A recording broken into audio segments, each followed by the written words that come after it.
Hello दोस्तों, कैसे हैं आप सब लोग।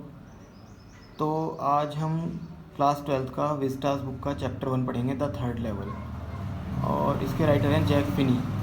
और मैं ये चैप्टर इसी तरह पढ़ के एक्सप्लेन करूँगा आप लोगों को, ताकि आप लोगों को ऐसा ही एक्सपीरियंस हो जैसे आप खुद ये बुक में चैप्टर पढ़ रहे हैं। और आपको जैसे जैसे सामने बुक में लिखता रहेगा लिखा हुआ, तो आपको वैसे वैसे समझ में भी आता रहेगा कि मैं क्या एक्सप्लेन कर रहा हूँ। और जब आप अगली बार खुद ये चैप्टर पढ़ने बैठोगे तो आपको प्रॉब्लम नहीं होगी। एक तरह से आपकी बुक की ही रीडिंग हो जाएगी और साथ साथ चैप्टर आपको हिंदी में एक्सप्लेन भी हो जाएगा। तो ज़्यादा टाइम वेस्ट ना करते हुए हम शुरू करते हैं चैप्टर को।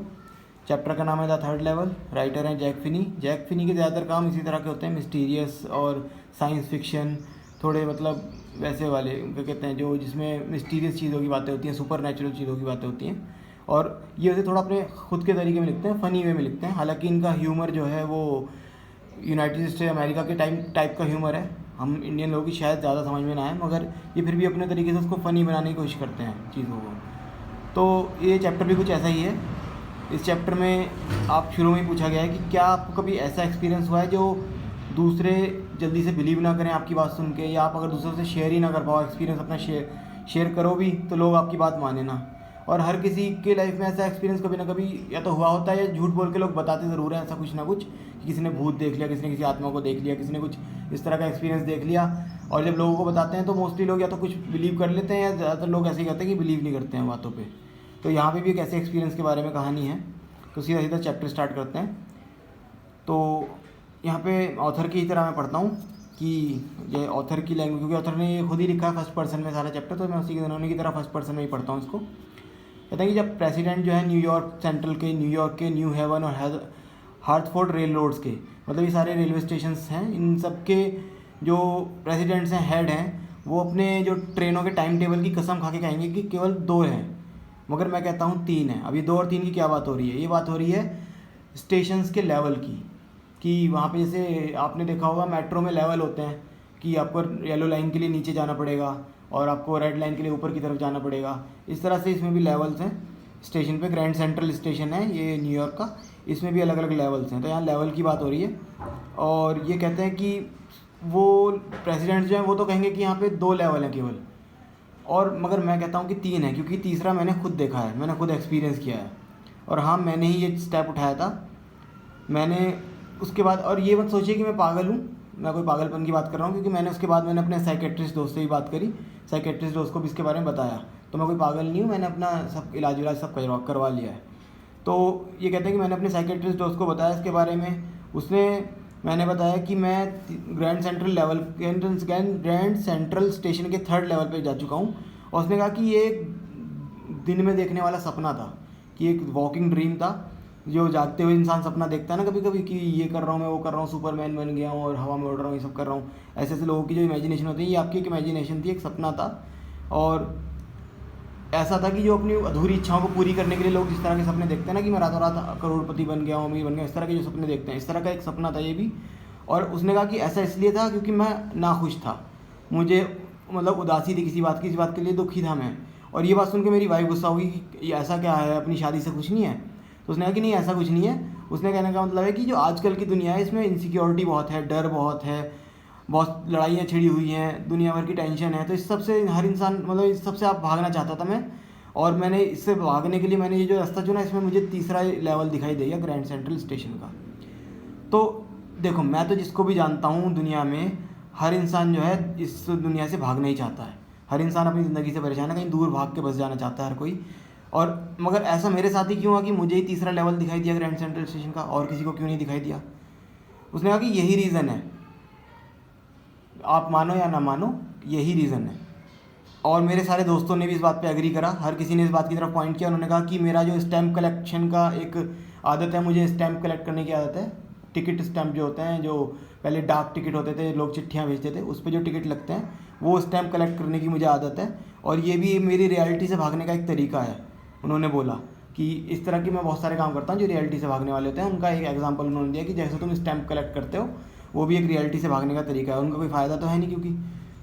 तो मैंने कहा कि चलो ठीक है, ये तुम कह सकते हो कि मैं रियलिटी से भाग रहा हूँ, मैं स्टैम्प कलेक्ट करता हूँ, मगर मेरे दादाजी के टाइम पे तो कोई रियलिटी से भागने की ज़रूरत नहीं थी।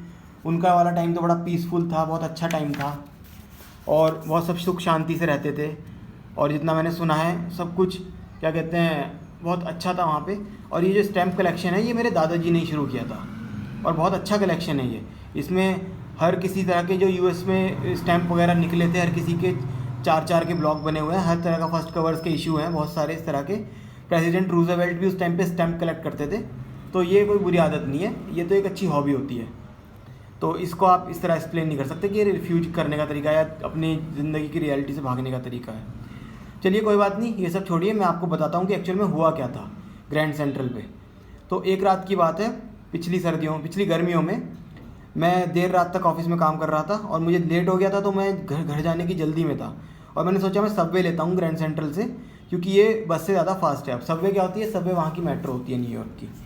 ये ज़मीन के नीचे के रास्ते होते हैं, उसमें आप पैदल भी जा सकते हो और आप ट्रेन पकड़ के दूर तक भी जा सकते हो, नीचे से मेट्रो पकड़ के, और अलग अलग जगह पे वो रास्ते जाके निकलते हैं।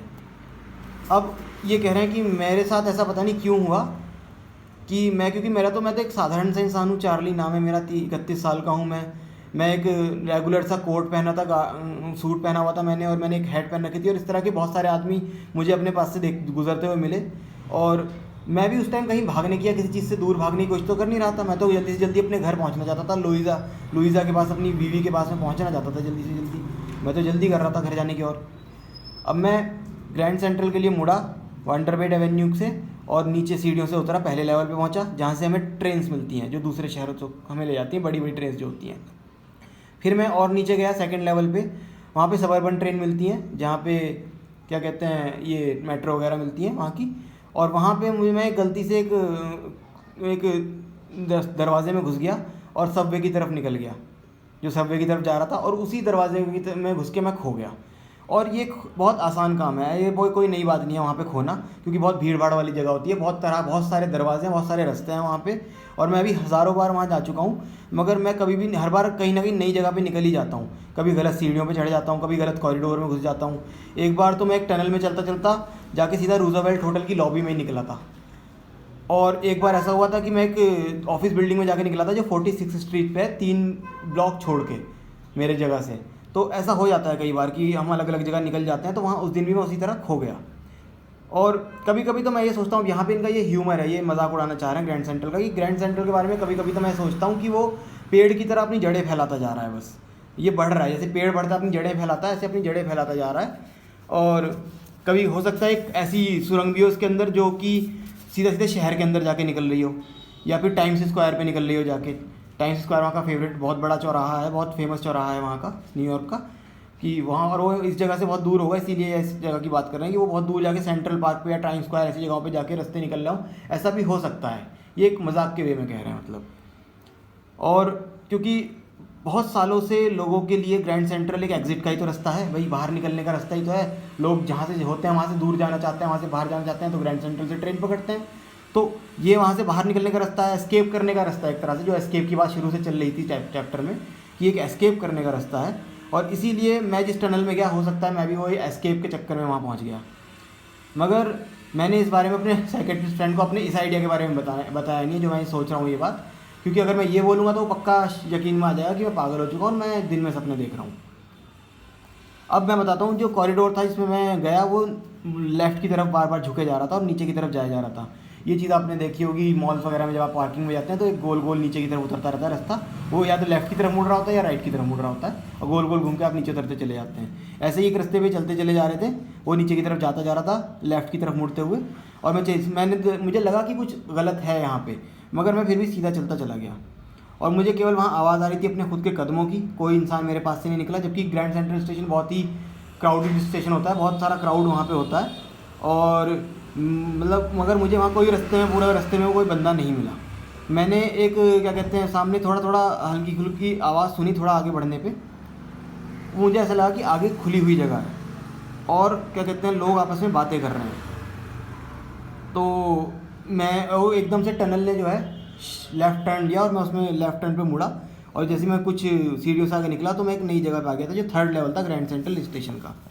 अब देखो ये चीज़ आपने देखी भी होगी, आप लोग अब इस चीज़ को अच्छे से समझोगे, मार्वल्स की बहुत सारी मूवीज़ में और नार्निया मूवीज़ में, नार्निया की जो मूवी आई है उसमें, इन सब में इस तरह की बात होती है कि आप किसी और डायमेंशन में पहुंच जाते हो। आप एक दरवाज़ा होता है, उसे खोल के आप किसी भी डायमेंशन में कहीं भी पहुंच जाते हो। डोरेमोन में आपने देखा होगा, उसके पास एक एनीवेयर डोर है, वो किसी भी डोर में, उस डोर में घुसता है, कहीं दूसरी जगह जाके निकलता है। तो यहाँ पे ये इसी तरह का फिक्शन की बात कर रहे हैं। इसी तरह का इनके साथ केस हुआ कि ये उस टनल में घुसे और किसी दूसरे स्टेशन पर जाके निकल गए। तो ग्रैंड सेंट्रल का तीसरा लेवल था। पहले मैंने सोचा मैं सेकंड लेवल पे वापस आ गया हूँ, क्योंकि वो ट्रेन वाला ही स्टेशन था वो भी।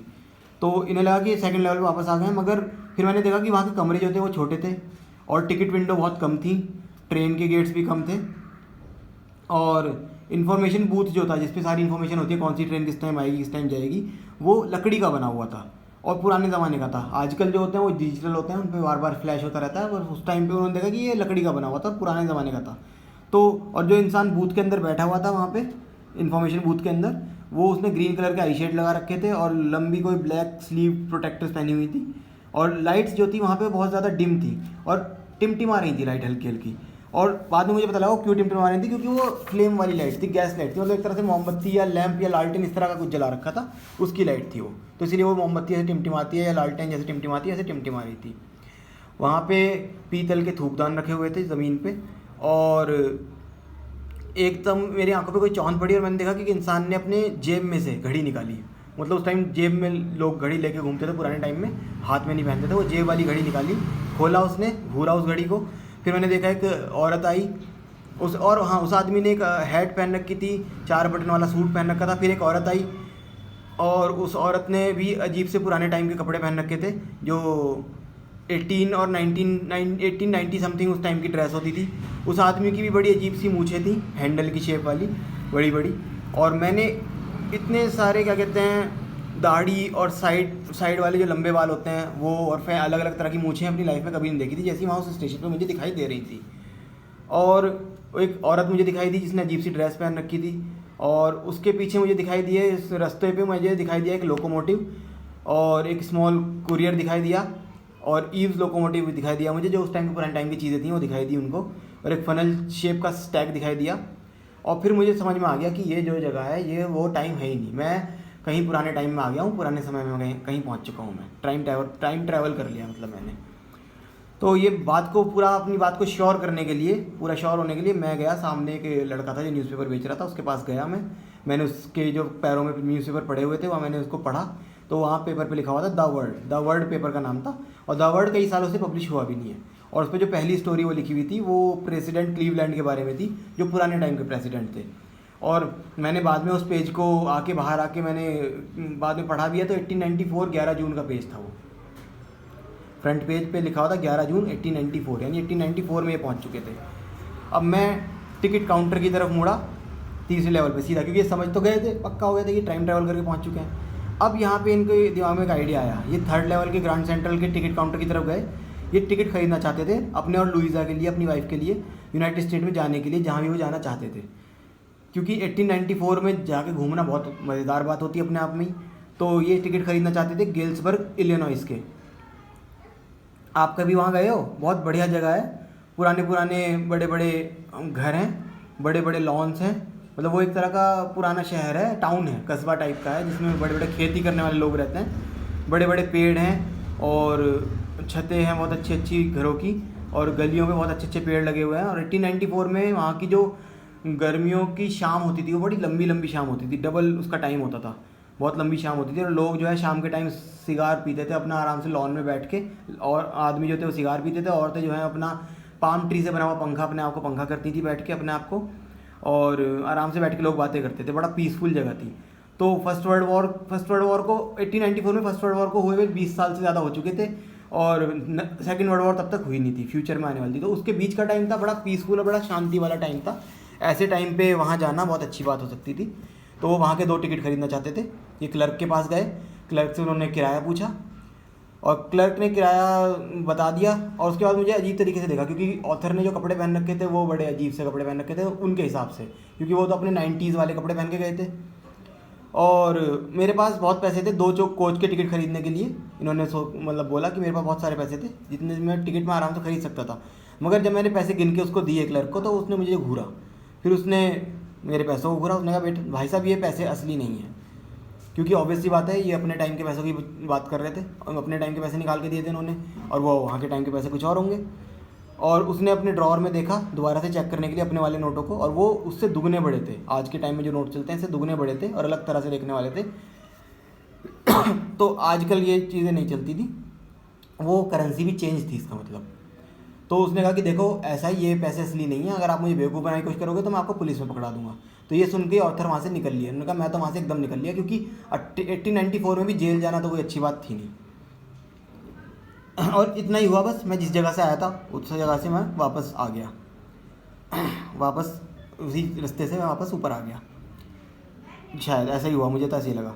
अगले दिन लंच आवर में मैं गया, मुझे क्योंकि दोबारा वहाँ जाना था, दोबारा टिकट खरीदना था, तो मैंने अपनी पुरानी जितनी भी जमा पूंजी थी सारी निकाल ली। $300 थे। $300 बहुत कुछ होता है। और फिर मैंने उसे पुराने ज़माने की करेंसी से 1894 की करेंसी से बदल लिया। और इसी बात से मेरा साइकेट्रिस्ट दोस्त बहुत परेशान है, क्योंकि चलो ठीक है इतना इंसान ने देख लिया, मगर वो अपनी रियल लाइफ में भी उसको अप्लाई कर रहा है। अपने पुराने सारे पैसे उसने बेकार कर दिए, पुराने ज़माने के पैसे खरीद लिए। और किसी भी प्रीमियम शॉप पे इस तरह पुराने ज़माने के नोट वहाँ मिल जाएंगे, मगर बदले में कम मिलते हैं। $300 के बदले में इनको केवल $200 मिले। मगर उन्हें इस बात की परवाह नहीं की, क्योंकि अंडे भी 13 सेंट के में आ जाते थे। ये 13 सेंट के 1 दर्जन आ जाते थे। पुराने ज़माने का टाइम था, तो वहाँ इतने पैसों में बहुत कुछ हो सकता था। कहने का मतलब ये था। तो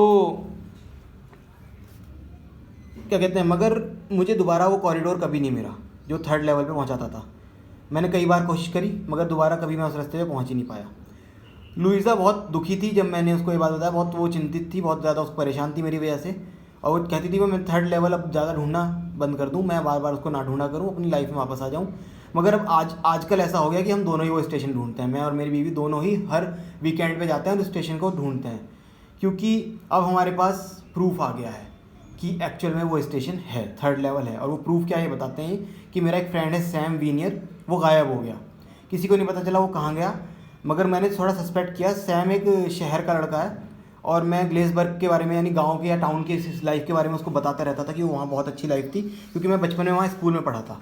तो मैं अपनी गाँव की लाइफ के बारे में वहाँ उसको बताता रहता था। वो हमेशा कहता था कि वो भी इस तरह की जगह पर जाना चाहता है, और अभी भी वो वहीं है, 1894 में है। मगर वो मतलब पुराने टाइम में वो भी टाइम ट्रैवल करके पहुंच चुका है। और ये इनको कैसे पता लगी ये बात ये बताते हैं कि एक रात मैं अपने पूरा स्टैम्प कलेक्शन जो है, जो मेरा डाक टिकट का और डाक के जो नए नए वो आते थे, स्टैम्प आते थे, नए नए पोस्ट कार्ड आते थे, उनका कलेक्शन को मैं देख रहा था, मेरा कलेक्शन जो था।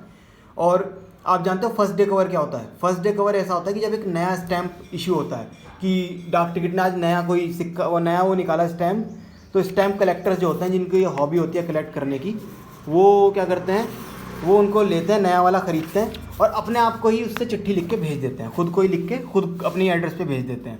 और वो अपने आप जब उनको मिल जाती है पोस्ट मार्क सारा कुछ उस पर, वो सब कुछ ठप्पा वप्पा लग के, तो वो उसके पास प्रूफ हो जाता है कि पहले दिन का टिकट हमने ख़रीदा था और हमारे पास अब तक पड़ा हुआ है, उसका डेट डल जाती है, उस पर ठप्पा लग जाता है। तो वो इस तरह से लोग इस तरह के कलेक्शन करने का शौक जो रखते हैं, वो इस तरह के काम करते हैं कि नया टिकट आया, उसको ख़रीद लिया, अपने आप को पोस्ट कर दिया, उनके पास पूरा सबूत हो जाता है कि सबसे पहला टिकट मैंने ही खरीदा था। ठीक है, उनको कभी खोला नहीं जाता, क्योंकि उन एनवेलप्स के अंदर केवल खाली लिफाफे होते हैं और कुछ नहीं होता।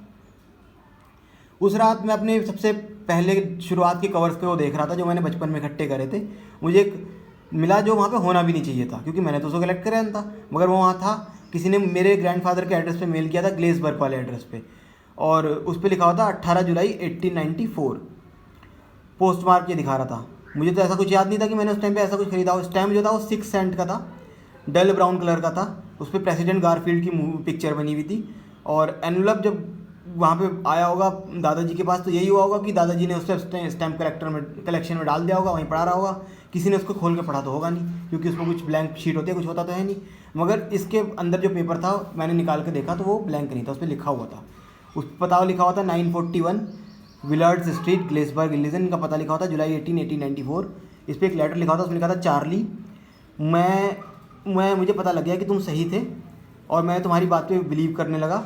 और फिर ये बिल्कुल सच बात है, मुझे भी 3rd लेवल मिल गया है। मैं 2 हफ्ते से यहाँ हूँ, और अब मैं क्या कहते हैं, यहाँ पे गली में कोई बंदा नीचे पियानो बजा रहा है, और वो क्या कहते हैं, सीइंग नेली होम नाम का गाना गाते हुए सब जा रहे हैं। और मुझे यहाँ पे लेमोनेड के लिए, मतलब लेमोनेड यानी शिकंजी वगैरह, यहाँ पे वहाँ उसका टाइम का जो होता होगा, लेमोनेड शिकंजी को कहते हैं बेसिकली, शिकंजी पीने के लिए लोगों ने इन्वाइट कराया वहाँ पे लोगों ने मुझे। और तुम भी वापस आ जाओ चार्ली और लुइसा, अब ढूंढते रहो जब तक तुम्हें वो 3rd लेवल ना मिल जाए, क्योंकि जिस दिन मिल गया उस दिन तुम्हारी चांदी हो जाएगी, लॉटरी लग जाएगी। तुम वहाँ पे बैठ के यहाँ आ जाना मेरे पास, बहुत मज़े आ रहे हैं यहाँ पर। और नीचे लिखा हुआ था सैम।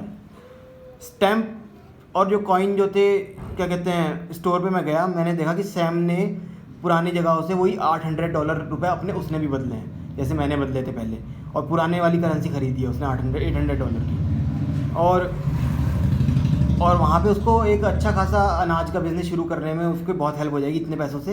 वो हमेशा ही वो इस तरह का बिज़नेस शुरू करना चाहता था, उसने मुझे बताया था। और वो पुराने बिज़नेस पे अपने, क्योंकि वो अपना पुराना बिज़नेस वहाँ शुरू भी नहीं कर सकता था, जो बिज़नेस वो यहाँ छोड़ के गया था न्यूयॉर्क में, वो काम वो वहाँ शुरू भी नहीं कर सकता था। ऐसा क्यों था?